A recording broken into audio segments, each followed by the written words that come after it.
জানিয়ে দিব এই মুহূর্তে আমাদের হাতে এসেছে বাংলাদেশের গুরুত্বপূর্ণ আপডেট সংবাদের শিরোনাম। শুরুতেই থাকছে একটি চাঞ্চল্যকর প্রতিবেদন। ডিওএইচএসে খুনির আশ্রয়, শহীদ ওসমান হাদি হত্যাকাণ্ডে রাষ্ট্রের ভেতরের অদৃশ্য ছায়া, বিচারের পথে সবচেয়ে বড় প্রশ্ন। এ নিয়ে থাকবে আমাদের একটি বিস্তারিত প্রতিবেদন, তাই সম্পূর্ণ ভিডিও জুড়ে আমাদের সাথেই থাকুন। এবারে জানিয়ে দিব অন্তর্বর্তী সরকারকে বেকায়দায় ফেলতেই লোমহর্ষক ঘটনার পুনরাবৃত্তি বলছে বিএনপি নেতা মির্জা ফখরুল। সবশেষে জানিয়ে দিব দেশবিরোধী ফ্যাসিস্ট চক্র নতুন করে হত্যাকাণ্ডে মেতে উঠেছে বলছে হেফাজত। এতক্ষণ শুনছিলেন হাতে থাকা আপডেট সংবাদের শিরোনাম, এবারে বিস্তারিত।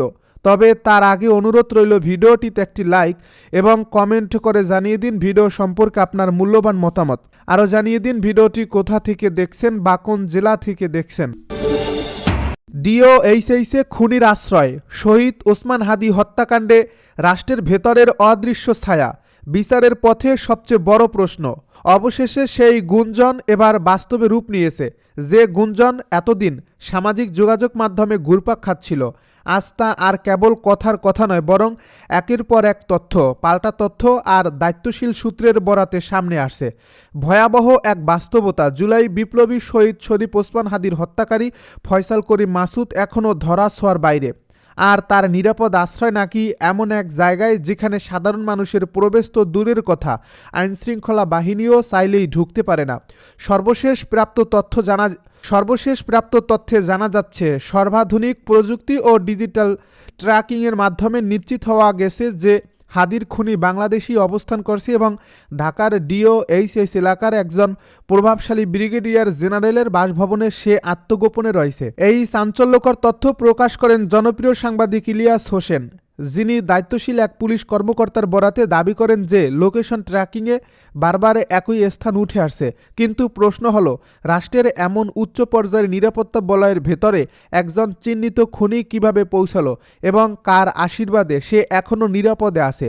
হাদি যখন পুরানা পল্টনের বক্স কালভার্ট রোডে প্রকাশ্যে গুলিবিদ্ধ হন, সেই দৃশ্য ভিডিও ফুটেজে ছড়িয়ে পড়ে এবং পুরো দেশ স্তব্ধ হয়ে যায়। তদন্তে ফয়সালের মুখ স্পষ্টভাবে শনাক্ত হওয়ার পরও কেন সে আজ পর্যন্ত ধরা পড়েনি? কেন 1 মাস পার হয়ে গেলেও তার বিরুদ্ধে কার্যকর কোনো অগ্রগতি দেখা যাচ্ছে না? বরং সময় যত গড়াচ্ছে তত তার অবস্থান নিয়ে প্রশাসনের বক্তব্যে বাড়ছে বিভ্রান্তি। কখনো বলা হচ্ছে সে সীমান্ত পেরিয়ে ভারতে পালিয়েছে, কখনো বলা হচ্ছে মহারাষ্ট্রে অবস্থান করছে, আবার কখনো বলা হচ্ছে তার অবস্থান নিশ্চিত নয়। 21 ডিসেম্বর পুলিশের অতিরিক্ত মহাপরিদর্শক নিজেই সংবাদ সম্মেলনে বলেন, ফয়সাল দেশে আছে নাকি বিদেশে গেছে সে বিষয়ে সুনির্দিষ্ট তথ্য নেই। অথচ এর কিছুদিন পরেই আবার জানানো হয় সে ভারতের মেঘালয়ে পালিয়েছে এবং তাকে সহায়তাকারী 2 ভারতীয় নাগরিক গ্রেপ্তার হয়েছে। কিন্তু এই দাবিও নাকচ করে দেয় মেঘালয় পুলিশ ও বিএসএফ, যারা স্পষ্টভাবে জানায় বাংলাদেশ পুলিশের সঙ্গে তাদের কোনো আনুষ্ঠানিক যোগাযোগই হয়নি। এই পাল্টাপাল্টি বক্তব্যে প্রশ্ন উঠছে, প্রশাসন কি সত্যিই অন্ধকারে হাত বাড়াচ্ছে নাকি ইচ্ছাকৃতভাবে ধোঁয়াশা তৈরি করা হচ্ছে? এর মধ্যেই ফয়সাল নিজেই একটি ভিডিওতে হাজির হয়ে দাবি করে সে ভারতে নয় দুবাইয়ে অবস্থান করছে। সরকার ও তদন্ত সংস্থার বিরুদ্ধে নানা অভিযোগ তোলে, যা পরিস্থিতিকে আরও জটিল করে তোলে। কিন্তু এত কিছুর পর সর্বশেষ তথ্য বলছে ভিন্ন কথা। হাদির খুনি দেশে আছে এবং এমন এক জায়গা আছে যেখানে নো এন্ট্রি নির্দেশ জারি থাকায় পুলিশ চাইলেও অভিযান চালাতে পারছে না। শোনা যাচ্ছে পুলিশ যখন ওই বাসভবনে অভিযানের প্রস্তুতি নেয় তখন উপর মহল থেকে বাধা আসে, যা জনমনে নতুন প্রশ্ন তুলছে। একজন শহীদ জুলাই যোদ্ধার খুনির সঙ্গে একজন প্রভাবশালী সামরিক কর্মকর্তার সম্পর্ক কি এবং কেন তার বিরুদ্ধে কোনো ব্যবস্থা নেওয়া হচ্ছে না? এই ঘটনা প্রবাহের মধ্যে একদিকে শহীদদের স্মরণে শোক আর বক্তব্য, অন্যদিকে খুনিদের জন্য ভিআইপি নিরাপত্তা। এই দ্বিচারিতা সাধারণ মানুষকে ক্ষুব্ধ করে তুলছে। মানুষ ভাবছে তারা কি তবে প্রতারিত হয়েছে যে জুলাই চেতনার কথা বলে যারা ক্ষমতার মসনদে বসেছেন তারা কি সেই চেতনার সাথে বিশ্বাসঘাতকতা করছেন না? রাজনৈতিক বিশ্লেষকদের মতে যখন রাষ্ট্র নিজেই খুনিদের পাহারাদার হয়ে ওঠে তখন মানুষ বাধ্য হয় আইন নিজের হাতে তুলে নিতে, আর তখন সেই মানুষকেই মব বলে দাগিয়ে দেওয়া হয়। হাদি হত্যার বিচার চাইতে গিয়ে যারা প্রশ্ন তুলছে তাদের কণ্ঠরোধের চেষ্টা হচ্ছে। ফেসবুক পেজ ও ইউটিউব চ্যানেলের বিরুদ্ধে আনা হচ্ছে অস্থিতিশীলতা সৃষ্টির অভিযোগ। কিন্তু সত্য বলাটাই যদি অপরাধ হয়ে দাঁড়ায় তবে বিচার কোথায়? অন্তর্বর্তীকালীন সরকার আসার পর মানুষ আশা করছিল বিচারহীনতার অবসান হবে, কিন্তু বাস্তবতা বলছে নদী থেকে উদ্ধার হচ্ছে একের পর এক অজ্ঞাত লাশ। আর হাদির মতো পরিচিত তরুণ নেতার খুনিরা নিরাপদ আশ্রয় আছে। ইনকিলাব মঞ্চের মুখপাত্র ও ঢাকা ৮ আসনের সম্ভাব্য প্রার্থী হাদির রক্ত আজও রাজপথে প্রশ্ন হয়ে দাঁড়িয়ে আছে। কার ইন্ধনে এই খুনিদের আড়াল করা হচ্ছে?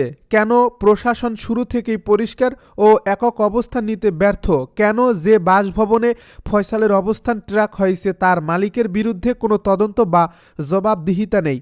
এই বিচারহীনতা শুধু একটি হত্যাকাণ্ডের নয়, এটি জাতির বিবেকের উপর এক গভীর আঘাত।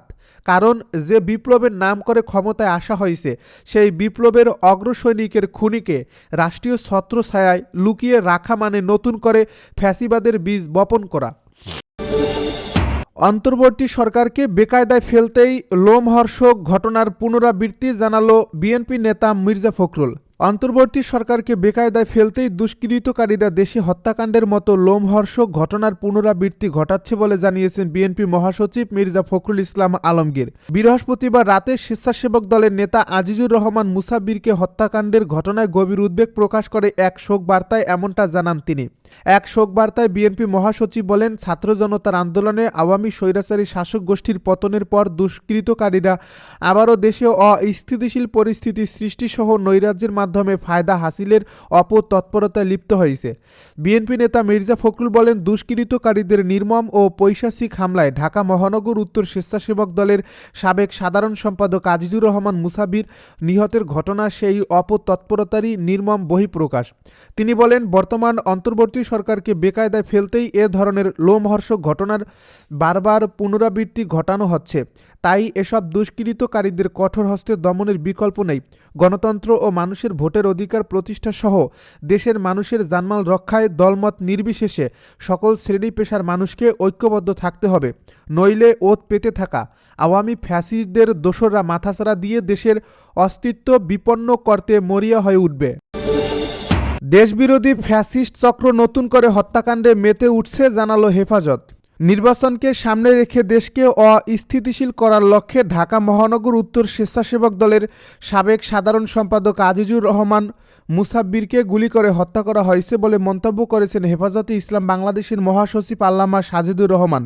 বৃহস্পতিবার দলটির যুগ্ম মহাসচিব মাওলানা আজিজুল হক ইসলামাবাদীর পাঠানো এক বিবৃতিতে এ মন্তব্য করেন তিনি গভীর উদ্বেগ প্রকাশ করে বলেন, পতিত দেশবিরোধী ফ্যাসিস্ট চক্র সুষ্ঠু পরিবেশ নষ্ট করে নির্বাচন বাধাগ্রস্ত করার জন্য আবারও সুপরিকল্পিতভাবে সংখ্যালঘু নির্যাতন কার্ড খেলার পায়তারা করছে।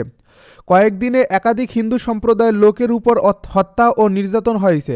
জুলাই যোদ্ধা হাদি ও মুসাব্বিরকে গুলি করে হত্যা মানুষের রক্ত নিয়ে হোলি খেলায় মেতে উঠছে। তিনি বলেন, আমরা মনে করি এই হামলার উদ্দেশ্য বিদেশি বাংলাদেশের ভাবমর্যাদা নষ্ট করা এবং অন্তর্বর্তীকালীন সরকারকে বেকায়দায় ফেলা। কারা এসব ঘটনার ইন্ধন দিচ্ছে, কারা লাভবান হচ্ছে, তাদের বিরুদ্ধে সরকারের কঠোর হওয়া দরকার। নারী নির্যাতন ও সংখ্যালঘুদের উপর হামলাকারী সন্ত্রাসীদের রাজনৈতিক, সামাজিক ও কৌশলগতভাবে প্রতিহত করা প্রয়োজন। হেফাজতের মহাসচিব বলেন, জুলাই বিপ্লবের অগ্রসৈনিক শরীফ ওসমান হাদির হত্যাকারীকে এখনও ধরা যায়নি। দিনে দুপুরে গুলি করে হত্যাকারী কিভাবে পালিয়ে যায়? তারা জুলাই বিপ্লবীদের স্তব্ধ করে দেওয়ার ষড়যন্ত্র করছে। জুলাই বিপ্লবে হাজার মানুষের আত্মত্যাগ ও তিতিক্ষার বিনিময়ে বৈষম্যহীন সমাজ ব্যবস্থা গঠন ও নতুন রাষ্ট্র কাঠামো তৈরির পথে ফ্যাসিস্ট ও আধিপত্যবাদী শক্তি বাধা তৈরি করতে চায়।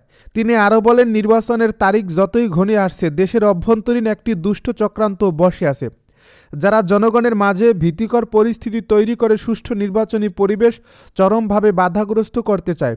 তাই তারা এসব ভীতিকর পরিস্থিতি তৈরি করে সহিংসতার পথে হাঁটছে।